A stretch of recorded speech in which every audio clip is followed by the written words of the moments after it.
My name, my name is Joanne Bean. I'm the Vice President for Advancement at St. Joseph's College, and I welcome you to this wonderful series called Front Row with the Faculty. And we do this so that you can be in the front row, right in your own home, with our wonderful faculty.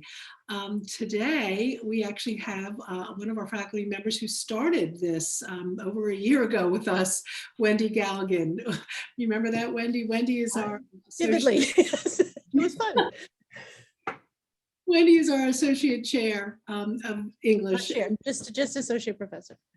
Associate professor, thank you, of English, our English department, and really just an individual who just absolutely loves this subject. You're going to find out that she's kicked off our series with Stephen King, which really went quite well, talking about Gothic literature. And today she's going to discuss Murder and Mayhem and really talk about, I think, some thrilling kind of literature that perhaps draws us to those authors and draws us to that work and gives us some behind the scenes information that we might not know as to why we're so pulled to some of these kinds of pieces. So Wendy, you're so very talented, and we thank you very much for once again putting this together. For everyone, we'll have you on mute, please, and then there'll be some times for question and answer after the presentation. Thank you again for joining us, and I'll turn it over to Wendy Galligan. Thank you, Wendy. Thank you, Joanne, and thank you everyone for coming. This presentation is based in part on a course that I'll be teaching in the spring on murder and mayhem. And so what is it about murder and mayhem? Why is my screen not? There we go. Why does it appeal to us? Right? This is one of the, now obviously not everybody likes murder stories, but many people do. If you think even from Cain and Abel, as you see here, to podcasts, real crime podcasts, right? So what draws us? I mean, Dateline, there's like a murder a week on Dateline, right? So what draws us to this? There are different reasons for different types of stories, and we can talk about that in the Q&A, what kind of stories that you like. But I think one of the things that I have found is that there's a longing for order or resolution and a hope for fairness in people. Not necessarily legal justice, but fairness. And in some ways, that's what draws us to detective stories and stories of murder and horror stories. And when I talk about mayhem, I'm thinking about, like, in my course, I'm going to be using some of the creature features from 1950. Why do we like to watch the giant ants eating people and then get killed, right? So this idea that there is some sort of leveling force, that the great karmic wheel comes around and bad doers or evil creatures get their comeuppance at the end. Doesn't always happen, particularly now. We can talk about why that is in a little while, but we have that hope for fairness and that hope for that if someone has had a wrong done to them, there's some sort of restitution, or at least, I don't want to say closure, that's not the right word, but some sort of fair ending to what happens.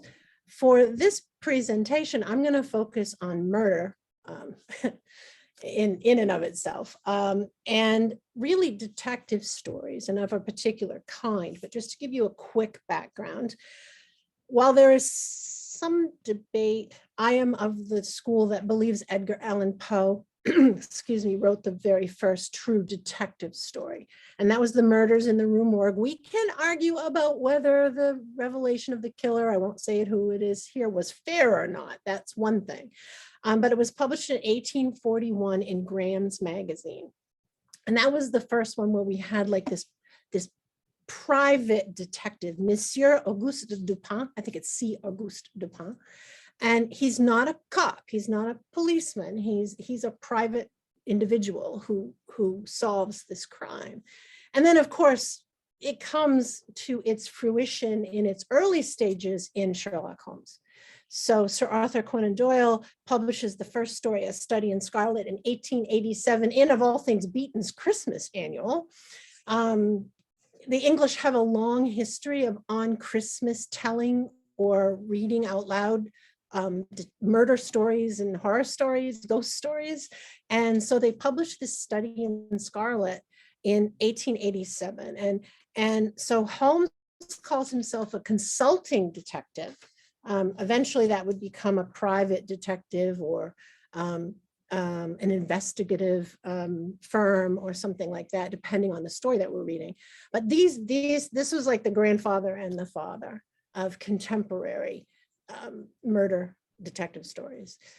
I'm going to focus today on the lone wolf detective, right? So the lone wolf detective is quintessentially American. We really started seeing the lone wolf detective in the 1930s in the pulp fiction magazines, those small kind of pocket-sized pulp. They were done cheaply in 1933 because they were 20s and 30s. They were cheaply produced because they were sort of cheap literature. And then when the war came in 1940s, they exploded because you couldn't get the good print, right?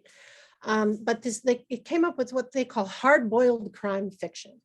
And with the introduction of Philip Marlowe in 1933 by Raymond Chandler, and earlier, an earlier version we're going to talk about by Dashiell Hammett, we get this idea of the lone wolf detective. Now, the lone wolf detective is just what and we'll talk about why it's sounds like. It's a person who's working outside the law and working generally by himself or maybe with a partner. And oops, I don't want to start subtitles. Okay. How do I turn the subtitles off? I don't know why that started. Do you guys know? Give me a minute. Let me go back. So Raymond Chandler, who wrote Philip Marlowe and other stories, excuse me, he wrote The Simple Art of Murder. And there's a whole thing here that if you're interested, Google it. It's a wonderful essay.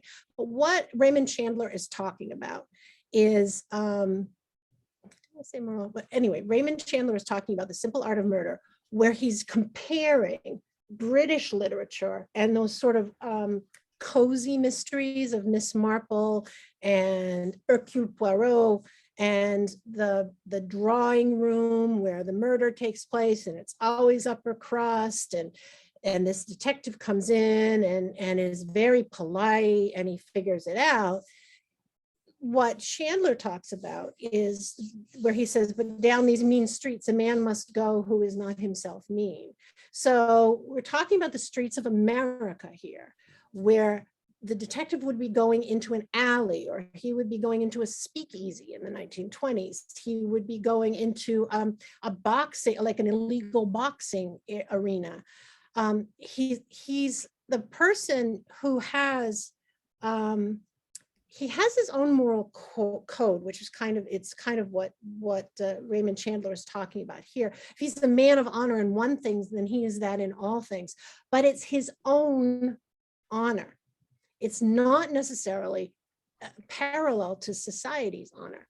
And this is where the idea of having something that is fair, but not necessarily legal justice take place at the end of the detective story, because the detective has to make up his own mind, the private detective, the lone wolf detective, as to what sort of punishment is going to be meted out to the wrongdoer.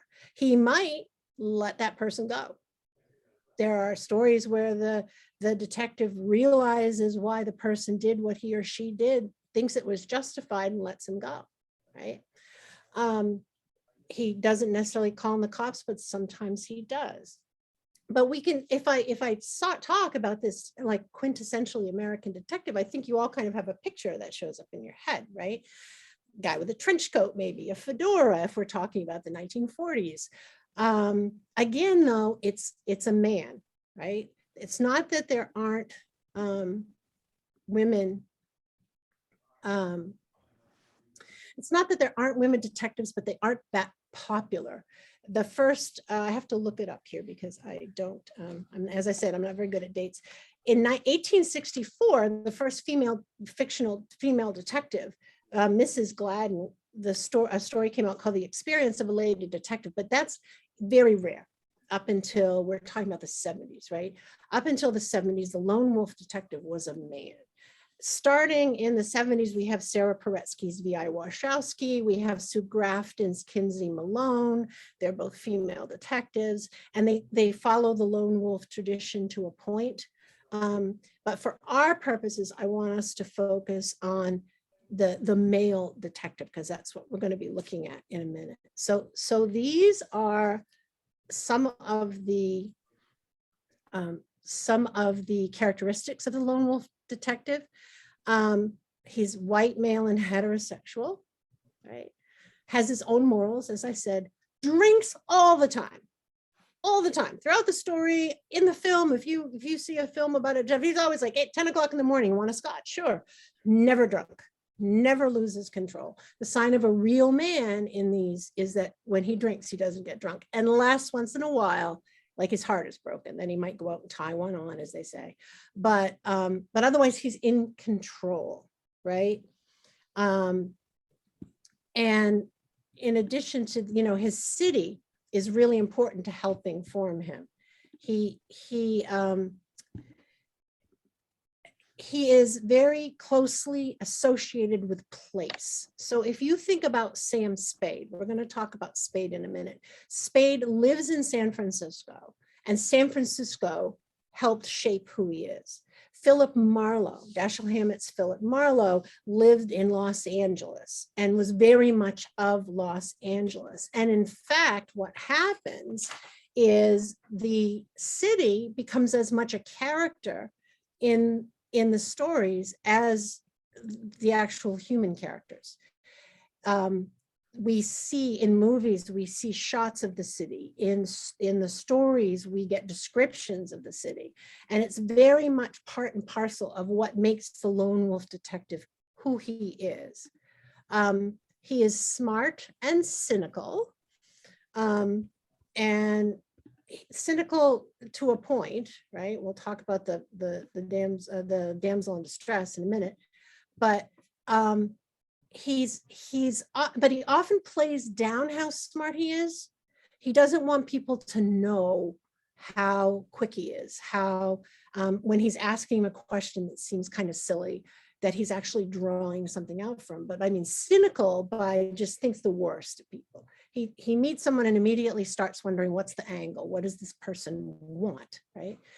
And in dealing with the police, in general, there are some exceptions, but in general, the police are venal or incompetent in these stories. So the lone wolf detective has to come out and make things right.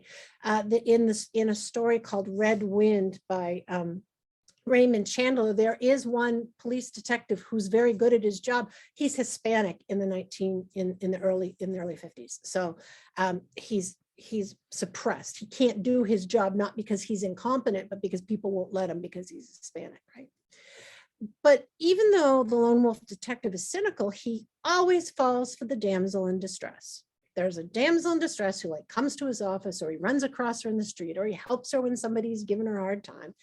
And she bats her eyes at him and she flashes an ankle at him and he falls in love, or at least falls for her. And sometimes the damsel in distress is really a damsel in distress, but very often it turns out that the damsel is really the femme fatale, the fatal woman. She's bad. She is out to get something from him. She's lying to him. She's lying to everybody around him. She puts him in danger by not telling him the truth. And oftentimes at the end of the story, the detective has fallen in love with her no matter what. But he has to let her go because she doesn't fit within his moral universe. And he would have to give up who he was in order to stay with her. So what we get here then, and what I find really fascinating if we think about it, is that makes the lone wolf detective the modern day version of the knight in shining armor. So a knight errant in the medieval tales is a medieval knight wandering in search of chivalrous adventures to help people. And the idea was, if you're a knight riding along and someone comes up and says, I need help, that's your duty to go help them. So the lone wolf detective does the same thing. Sometimes clients come to him, sometimes he finds clients. Two really excellent examples of this are in the 60s, there was a series by John D. MacDonald featuring he's not a detective, he's just a guy who lives on a boat, Travis McGee, but he calls himself, he does what he calls salvage. If you've had something taken from you and you can't get it back by legal means, he will help you if you're referred by someone he knows. And indeed, MacDonald's character, Travis McGee, describes himself as a knight in rusted armor or tattered armor. He does 3 or 4 different versions of it. So MacDonald's is very clearly drawing a connection between the knight errant and between Travis McGee. And then I don't know, if you have not watched Jack Reacher on Prime, please watch it. It's violent. It's very violent. If you read the books, you'll like it. They also did some movies with Tom Cruise, but let's just say that Jack Reacher is described as 6'6" and with hands like catcher's mitts, and Tom Cruise is this tiny little guy, and I didn't buy it. But Jack Reacher walks around the country. He takes the bus or travels by foot, and every time he runs into someone who needs help, he acts as he's the lone wolf detective. He helps that person. With Reacher, he's as likely to kill the bad guy as turn him in. So be warned, it is violent. But these are two, Travis McGee's the 60s, but Jack Reacher is a current embodiment of the lone wolf detective, right? So here we have this picture of this male hero or anti-hero, depending on how you look at it, who helps people who come to him, who ask him to help them. Sometimes he might step in if he sees a problem, and he wants to right wrongs. And one of the best examples of this is Sam Spade. So in 1930, Dashiell Hammett published the novel, The Maltese Falcon. Hammett worked as a Pinkerton man, which they used to call detectives, but they also broke up union protests too. But they were detectives, and Hammett worked as a Pinkerton detective, and Hammett's first given name was Samuel. So he took his experience as a detective for the Pinkertons and his own first name and gave it to his hero, Sam Spade. The book was popular.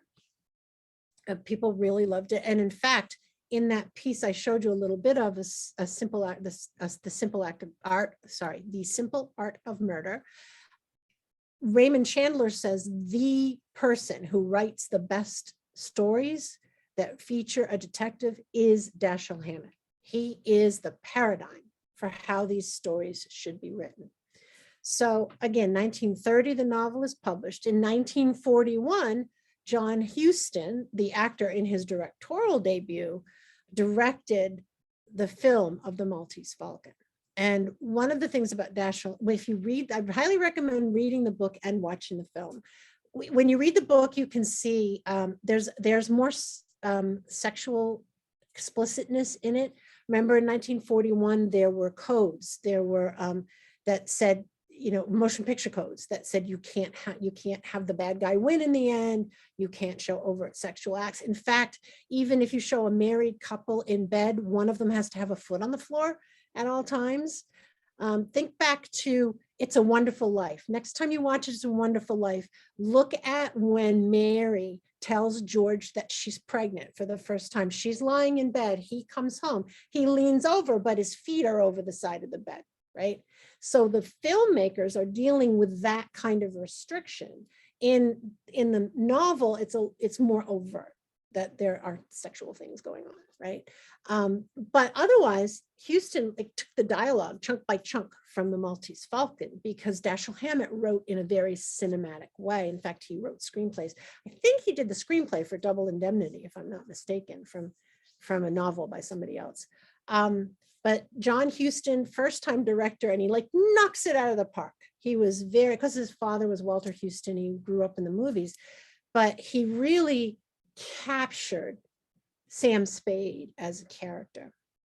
And we're given the story through Sam Spade's point of view, just as we are in the novel, but as the novel is in third person, and as is a movie has to be third person. It's outside. It's not, you don't hear Sam Spade's thoughts at all. He does no voiceover, but Sam is the focus of the story. And well, I should say characterization all in one line, but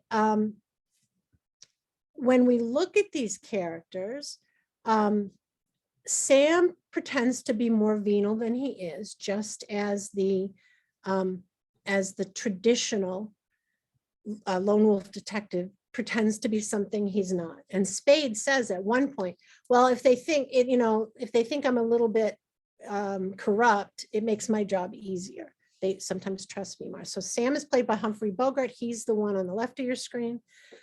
Then there's the character of Joel Cairo. He's played by Peter Lorre, the man in the bow tie. He's presented as something slightly ridiculous, and we'll talk about that in a minute. And then we have Bridget O'Shaughnessy, the one woman, and she's totally untrustworthy. I mean, we don't know it when we first see her, but she is totally untrustworthy. And then the final person in this group is Casper Gutman, played by Sidney Greenstreet, and he's greedy. He's also very, very fat, right? They describe him as the fat man. And what we're presented with these characters, and we're not exactly sure how to read some of them at first, right? So what happens is, if you have not seen it, I'll just tell you this little part, is that Bridget O'Shaughnessy comes in to Sam Spade's office and asks for his help. And she gives, her name is, I think it's Ruth, but Miss Wonderly, right? Now, this is a terrific name, right? This is a name that sounds lovely, doesn't it, right? Miss Wonderly. She's also played by Mary Astor. Now, at this point in Mary Astor's screen career, she always played straightforward, lovely people. She was like a darling of the cinema. She was the love interest. She was the ingenue when she was young. And so Houston does this brilliant casting by putting her in the role of what appears to be the damsel in distress, but we know is the femme fatale, right? But everybody's fooled in the movie the first time they see it, because they expect her to be the person who she presents as, which is Miss Wonderly. So she's trying to find her sister. This guy has taken him and she's afraid of the guy, blah, blah, blah. And then Spade's partner gets killed. We don't know who kills him. And this sets off Spade's quest to find who killed his partner. One of the ways that the screenplay and movies signal, and the book signal, that Bridget O'Shaughnessy is untrustworthy is that she first gives the name Wonderly. Then as things progress, she moves to a new apartment or hotel. And when she moves, she uses a different name of Ms. LeBlanc. So while that is French for white, Americans hear it as blank, right? So her name is Blank. So, okay, all of a sudden, even if you haven't figured it out by that point, now you're starting to think, who the heck is this woman, right? And she has a confrontation with Spade. And Astor does a wonderful thing. It's akin to what Vivian Leigh does in Streetcar Named Desire, when she finally becomes, as Blanche Dubois, when she finally becomes herself instead of this persona she puts on. Bridget O'Shaughnessy does the same thing. She drops her voice slightly, right, in tone. So she speaks a little higher. So she drops it and she has a harsher tone when she's becoming her, quote unquote, herself. And that's when she says her name is Bridget O'Shaughnessy. We never know if that's her real name. That's what people know her as in the film.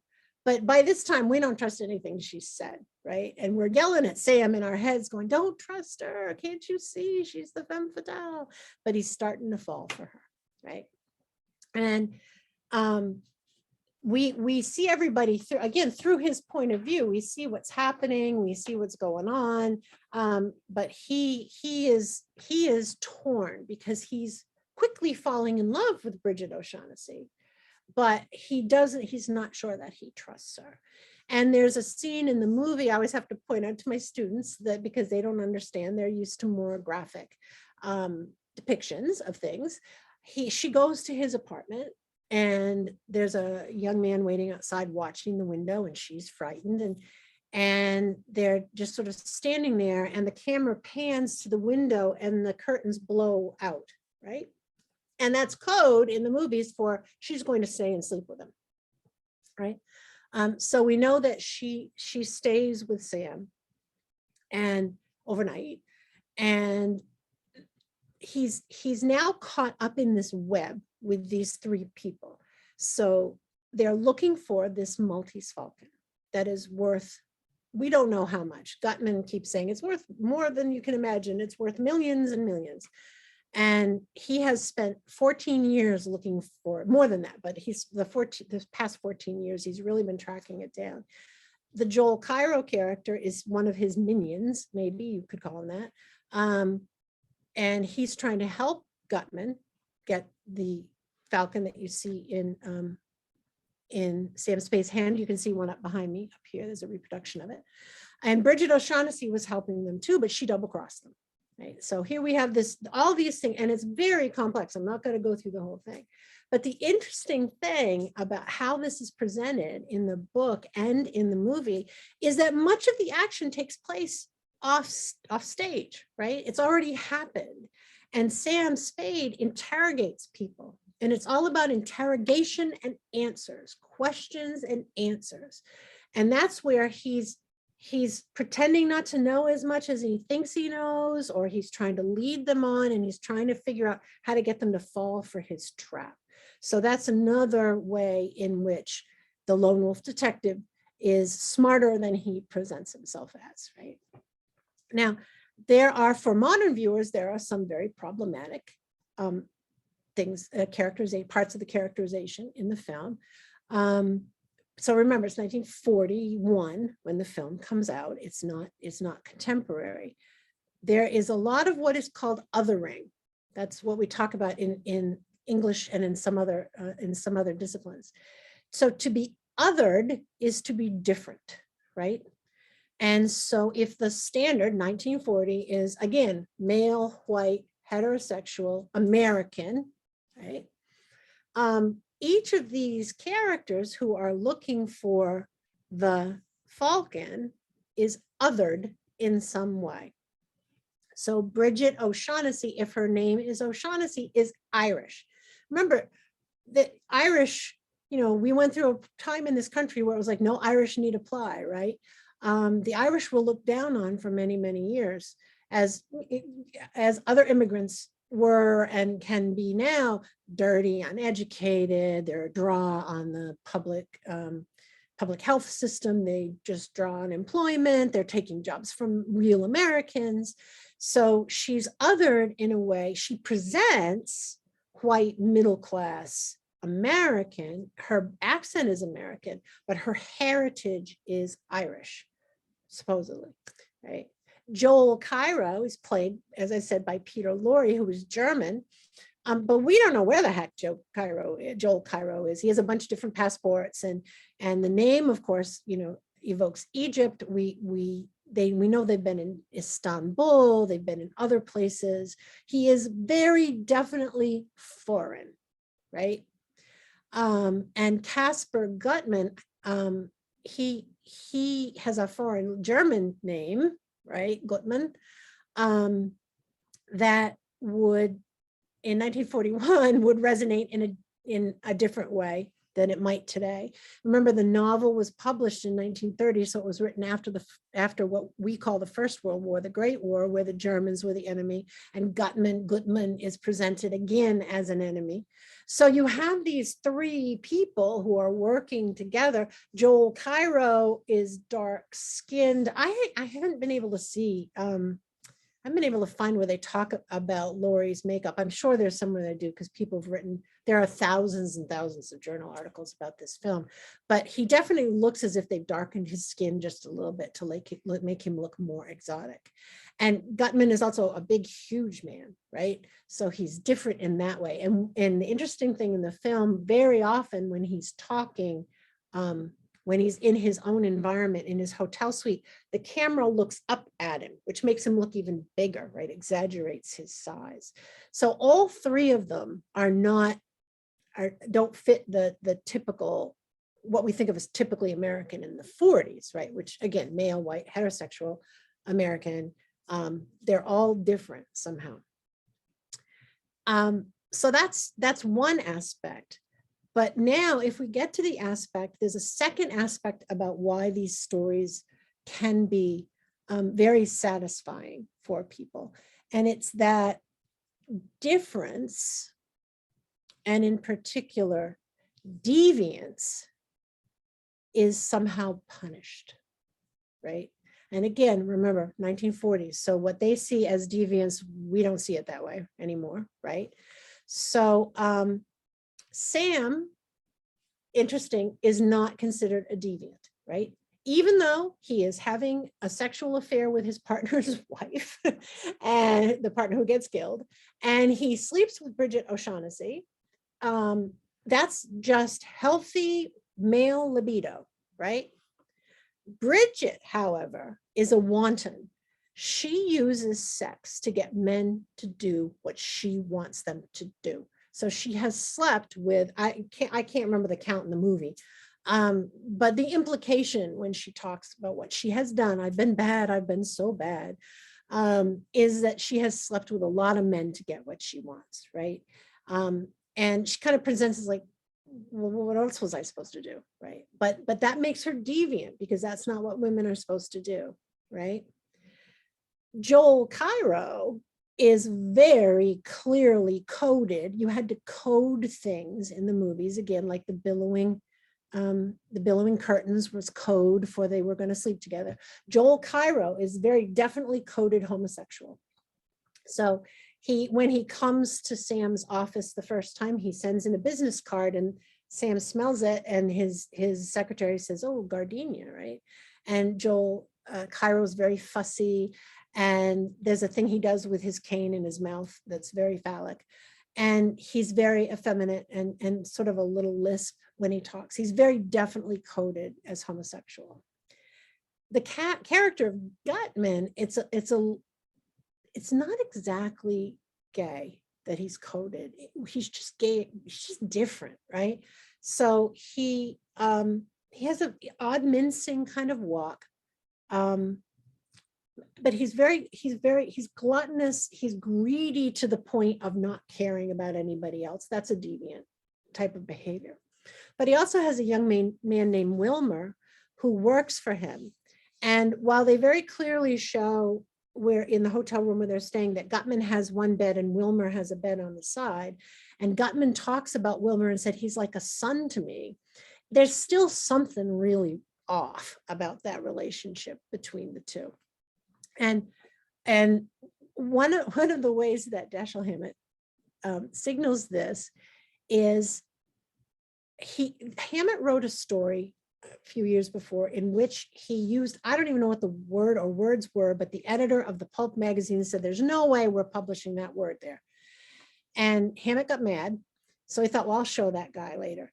And so in a subsequent story, Hammett uses the word gunsel, G-U-N-S-E-L, to mean a young man with a gun, like a bodyguard, but an up and coming young man, a young man out to make his bones, right, in the criminal enterprise. And so this character who's with the fat man, who's with Gutman, Wilmer, is the gunsel. He's the protection. He's the muscle. He's not very good at his job because he's very young, but that's his type. He's the gunsel. They say, oh, the gunsel does this. But the joke is that Hammett, Dashiell Hammett did that nobody caught for years, was that that's not what the word gunsel means. In fact, it means a young man who has sex with older men. And he snuck that by the editor, but literally changed the language because that does not have that meaning anymore. What it means is a young man with a gun who protects somebody, who's the muscle, right? So there's this odd relationship between Gutman and Wilmer. And even though Gutman gives him up at the end, makes him the patsy, tries to make him the patsy, take the fall for all the murders, it's just the code isn't clear to us exactly what Huston wanted you to think him, you know, there's no implication that it's a sexual relationship, but it's just off. Something is off. So these three deviants have to be punished, right? Not only just because of the deviants, but because they're criminals. They do bad things. They steal things. Bridget murders people. Gutman uses people to the point that, you know, where their lives are ruined. Cairo is just a sort of sniveling kind of minion to Gutman. And at one point, Gutman says, well, now we're going off to Turkey or wherever to find it. And he's like, oh, I'm coming too, you know, anything you want, right? So they're all in this web of intrigue, this web of murder, all because of this falcon, all because of money, right? And so one way we would what we call read this in literary theory. So we have the theory of othering, but the other theory is that is what used to be called Marxist theory. It's not that the people who do it are Marxist, it's that it looks at class, money, and motive, right? And one of the arguments you read is that the only place that these kind of stories work is in a country that's a capitalist country, because it's always about like money, right? Or goods or things. Or sometimes you kill to get a woman, but usually there's money involved as well. So in this case, it's this desperate need by Gutman to get this falcon. And he keeps promising people money when it's sold, but you get this idea that he might not sell it when he gets it. He wants it, he covets it because of its value, and he wants to be the one to own it, right? And again, if you're in a country where capitalism is not the be all end all, it's not the structure of the country, there are critics who argue you can't have that kind of crime committed. I might argue with that a little bit, but it is one other way of looking at it. But what happens in the book and in the film is that people are brought to justice. And in this instance, they are arrested by the police. Sam Spade turns them over to the cops. And they're punished. They think they've gotten away with it, the men. They go off and they're going to get caught, right? Sam calls and said they're going to wherever they were going. They're going on a boat or the airport or whatever. You're going to find them here. And he's got Bridget in the apartment. And they have this conversation because he knows the murder that she committed. And he's like, I'm weighing the pros and cons. You know, maybe I love you, maybe you love me, but now you're going to have something to hold over my head for the rest of our lives if I don't turn you in. And I don't know that you're not going to turn around and kill me too. So he eventually turns her in. And the last scene of the movie, you see that's at one of those old-fashioned elevators where the doors close. The cop takes her into the elevator. We see her go down. So symbolism of going down like to hell, right? She's going down to be taken to the police station, arrested and put in jail, probably maybe electrocuted. We don't know. So we see her go down, but then we see Sam head down the stairs under his own power. So the symbolism there is that while he sends her down, right, with the cops, she's taken down, he himself sent himself to hell by turning her in, by having to take this woman that he still somehow sees as a damsel in distress, at least just a little bit, but has come to understand she's the worst kind of femme fatale in that she kills people. And then he has no choice but to turn her in. And yet it's his own personal hell because he loves her. So we're left with that image in the film, which is a very, very striking image. And so what happens then is crime is punished. At that point in time, they would have to do it anyway because the code said they couldn't get away with it. But that's what the story does. Crime is punished, deviance is punished, and Sam Spade lives to detect another day. And even if he's unhappy, we as readers or viewers are happy with the end because things have come out the way they're supposed to. The bad guys are punished, the good guy wins, and the cops take the people off who have to be taken off.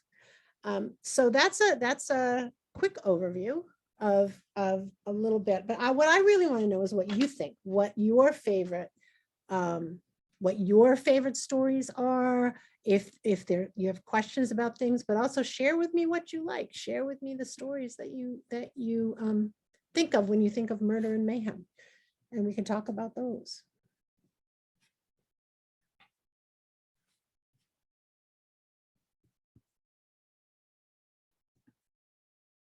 It's like class.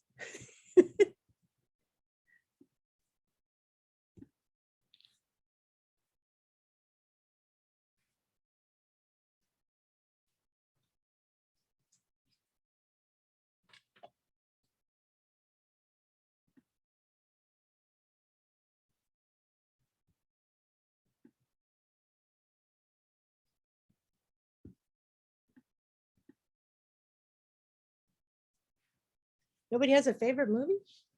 Novel? Well, it's not a detective piece, really, but I do enjoy Double Indemnity that you referenced before, which certainly has a lot of dark moments, doesn't it? And quite a femme fatale in Barbara Stanwyck. Yeah, she's amazing. Totally evil. The introduction, when she's at the end. introduced to him coming down the stairs with the anklet on is just, Oh, yeah. just amazing, right? So that's, Mhm. it's, I mean, we're kind of we're not exactly the detectives because we know what happened, but Edward G. Robinson kind of plays the role of detective in that, because Yes, you're right. He does. That's his true. character's trying to figure out what the heck happened here, that's a very satisfying movie, because that's one of the ones what the end is at the beginning, right? That's right. If you remember, it's a flashback. That's right. Yeah, the guy's like shot lying there and he's telling this story. But that's, if you guys have not seen Double Indemnity, go right out right now. Also, on YouTube, watch the Turner Classic Movies film noir series introduction to that film. They must have one for Maltese Falcon too. I think they do. I wouldn't be surprised.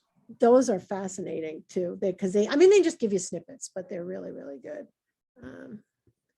Liz. Mysteries shown, Liz says, do you think the mysteries shown on PBS have made people more interested in crime mystery when you compare British shows with American, which is better?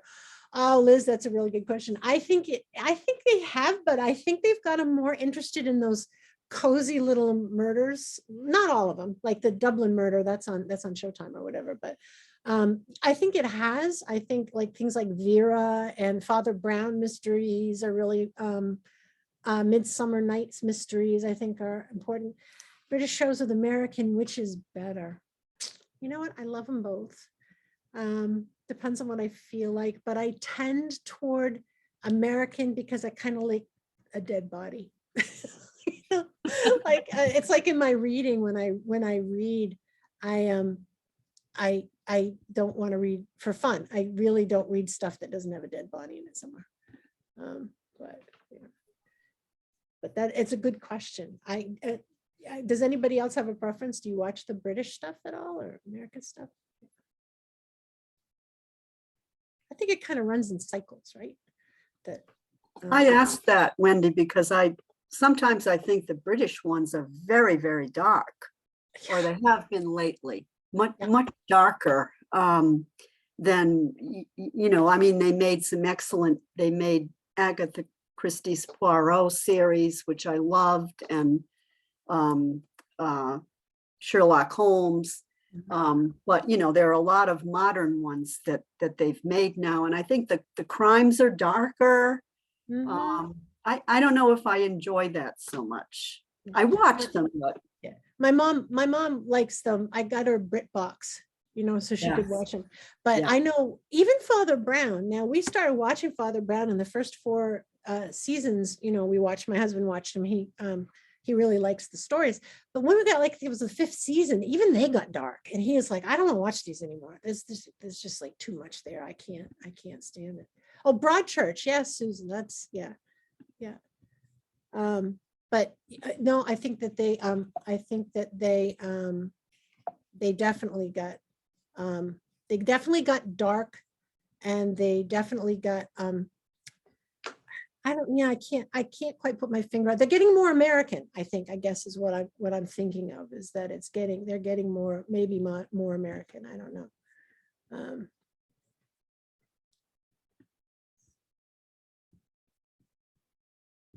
Ray, did you just pop your camera on, or did you have a question? Okay. Okay, I could watch Columbo. Oh, Mary Ellen, I could watch Columbo, the best example of the bumbling detective. Yeah, right, where he pretends to be bumbling, and then when you get to the end, you realize he knew at the very beginning who did it, right? There are a whole bunch of books that have come out on Columbo, academic books on Columbo. Oh, really? Yeah, they're really, I ran across them because I was researching something for that Murder and Mayhem course. So I think one is like Columbo in philosophy, which my husband is a philosophy professor, loved. Oh, Linda McDonald said Jack Cassidy's the opponent. Yeah, he's really good. And who was the guy who was in the Prisoner? Patrick McGowan. He was like 5 different villains. We just watched literally the whole Columbo thing from start to Right. finish, everything. I Um, liked it when he picked somebody that was a hero in other things, like Dick Van Dyke, yes, you yeah. know, and some of the women that are on that show as the murderer. And I really like the format of Columbo, which is not a mystery. Right. It's the mystery is the fun part of how Columbo gets them. And it's the justice. This is why I love true crime as well as regular murder, but one like as well as fictional murder. But the thing that I think I'm drawn to is I like to watch them get caught. Yeah. Yeah. And I like in Columbo, it's so entertaining how he gets to that place where like he just knows it's the guy, but he has to figure out how to get him. And I just love that stuff. The one with Jack Cassidy, Linda, as the magician, wasn't that one? Oh yeah. That was really good. I highly recommend too. If you've never seen Columbo, you're gonna watch one. Watch the one he did with Gina Rowland. Yeah. Because Gina Rowland was married to John Cassavetes, and John Cassavetes had this whole troupe of actors, including Peter Falk. They did a lot of ad-libbing and they spent a lot of time together and they were good friends. And to watch him and her interact, you can see the friendship, right? And so just Google that and find it. What about series like The Alienist? Psychology of Crime is very interesting. I have not had a chance to see The Alienist. I just saw like a bit of the first one, but that's always that, that's really interesting. You brought that up because I was thinking when I was doing this presentation, the first thing I thought about was psychology and crime, right? If you watch something like Psycho, or you watch The Boston Strangler, right? There's this explanation at the end. There's a doctor comes in and says, well, psychologically, it's because of blah, blah, blah, right? So we were starting to see that in the 60s. And then now we get into the whole, the idea of psychology of crime has changed. But yeah, the whole, not just what did they do, but why did they do it, right? Is really. You can get it on demand, The Alienist. And the thing about that series too is that it's not just the psychology of the murder or it's always a serial killer. It's the psychology of the three people who are the investigators. Yeah, I thought it was really, really good. I actually have the book, but I haven't read it yet. I read the book. I really like the book, but I haven't seen the series yet. Yeah. I mean, they're all, I just picked The Lone Wolf because it's so American. And I thought that people would have at least heard of Sam Spade, right? But there are so many different, the procedurals, in books. Ed McBain wrote the 87th Precinct novels. They're all police procedurals, like how the cops do it. Law and Order Criminal Intent was really good. Vincent D'Onofrio, he actually taught at St. Francis one semester. He was great. But that's where they try to get into the psychology of the crime. The rest of Law and Order, it's like, we don't care. We just care, solve the crime, prosecute the offender, right? And that one lasted for a while. People, I think, were interested in seeing, because that's where you see somebody do who's done it. You just have to kind of figure out how they're going to figure it out. I'm a sucker for all those. I watch all those. I watch like CSI. I love the new CSI, although I like the old one better. I mean, I watched NCIS forever. Just give me one of those. I'm happy.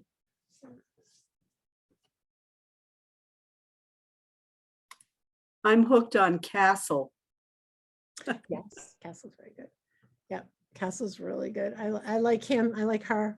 All right, Mary Ellen, fave examples of, well, the two I gave, V.I. Warshawski, which is written by Sarah Paretsky. She's in Chicago.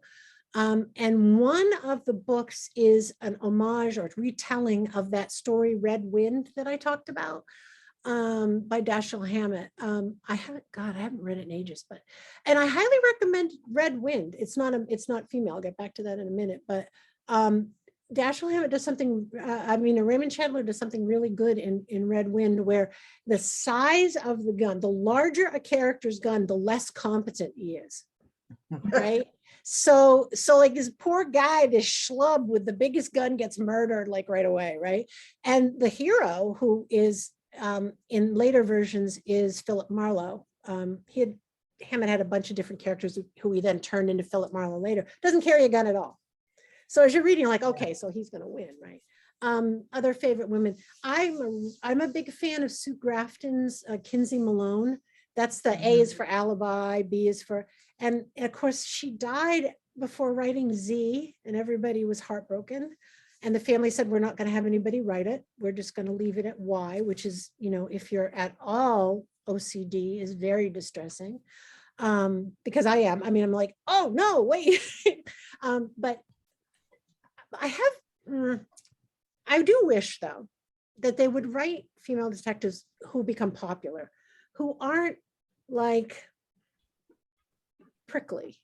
You know what I mean? Like they're all like, they don't have lasting relationships, and they push people away, and they do, and I understand the psychology behind doing it, but I'd like to have a few become popular who were not necessarily, I don't mean they have to be all like, in great loving relationships all the time and have all these kids and live in white picket fenced houses, but they should not. It's like, it's kind of like, I want to see one like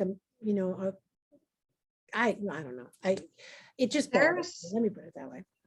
There's a couple series that are written by Maine authors. There's the guy that's the game warden.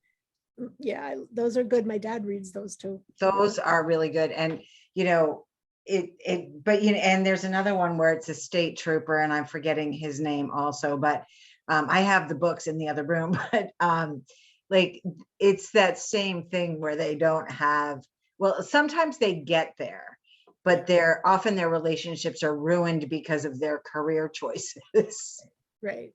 You can't be a good cop and a good husband or boyfriend. You can't be a good cop and, have a family. And I don't like that either. Right. Oh yeah, Ganache, yeah, that's true. Ganache isn't prickly. He's the one who has the ghost talking to him, right? Yeah, those are good, Mary Ellen. Those are both really good series. But yeah, I also have a real issue, I'm sorry, with all the girl books, right? I mean, I got Gone Girl, I got it, right? But it's like the girl in the window and the girl here. I'm like, they're women, for goodness sakes, they're not girls, right? But again, I would like to have one who is not like crazy and an alcoholic. Try to do this. There's the new Kristen Bell series on Netflix. I haven't seen it. It's like a send up. The woman in the window with the wine glass who saw the murder. I mean, it's like this whole long title, and I haven't watched it. I love her, but I have this picture of her with this wine glass that's like holding a whole bottle of wine, and she's trying to drink it. And I'm like, oh yeah, like the woman across the street from the whatever it is. From the whatever, yeah. So, but and that's just because that's my feminist side coming out. I'm a feminist scholar on top of everything else. Well, if you haven't, oh, I'm sorry. Go ahead. Oh no, go ahead. If you haven't read, there's a guy that wrote, has a woman detective. The detective's name is Tracy Crosswhite.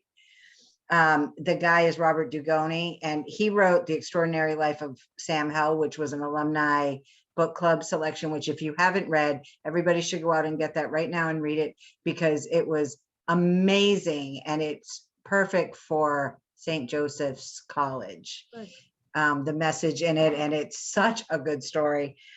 Quick read and you won't, but anyway, he also writes mysteries, and the female in there is very complex and really, really interesting.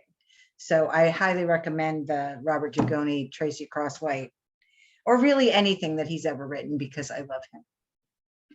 I'll give it, I haven't read it, so I'll give it a try. You should read Sam Hell. It's not a murder mystery, but it is such a good book. I do read other things that don't have dead bodies. It's just, I know we have our faves. Yeah, we do. But and I recognize, I talk about what is the appeal. Some people just hate these kind of things too. They're just like, I don't want anything to do with any of that. I just want to like a nice little story about bunnies in the field or whatever, but sometimes there's a great satisfaction in watching someone get their comeuppance. Somebody who's done something wrong, right? Oh yeah, absolutely. that is a big appeal to it. And then, and you can see it's cyclical. You can understand why in 41 people were looking for that, right? You know, and all through the 40s, all those films noir, you know, where the world is in such turmoil and nobody knows what's going to happen. And so watching something where there's resolution is helpful, I think, sometimes. You know, and students don't like stuff that doesn't resolve. You know, when I teach the Stephen King course, they freak out because he leaves a lot of things hanging at the end of the stories. And so when we'll read detective stories, I'm very careful to pick ones that are like older, where we're sure the guy's going to get caught, right? We're not going to do something where the guy gets away with it, because they're very upset when that happens, right? Which I get. Things for college students tend to be a little more black and white, right? We've been watching the reruns of Alfred Hitchcock, the hour-long show. They were very, very well put together. I remember my mother never missed Alfred Hitchcock. But, you know, we're watching them now, and as you say, there's a lot that's left hanging at the end of it, which doesn't bother me, but it bothers my husband. My dad's like that too. He's like, what happened? We just, my students, I just showed them Specialty of the House. If you haven't read that story by Stanley Ellen or seen the Hitchcock one, I think all of Hitchcock, that's the Hitchcock Presents, that's the earlier one. All of those I think are on Peacock. If you could get like I don't know if you subscribe to it, but some of that stuff is free. But yeah, but he's like constrained by the code, right? Like he has to put a code at the end that says, oh, they didn't really get away with it, you know. But they're very, and he codes a lot of stuff. It's all skirting around, trying to, you know, say things without saying it.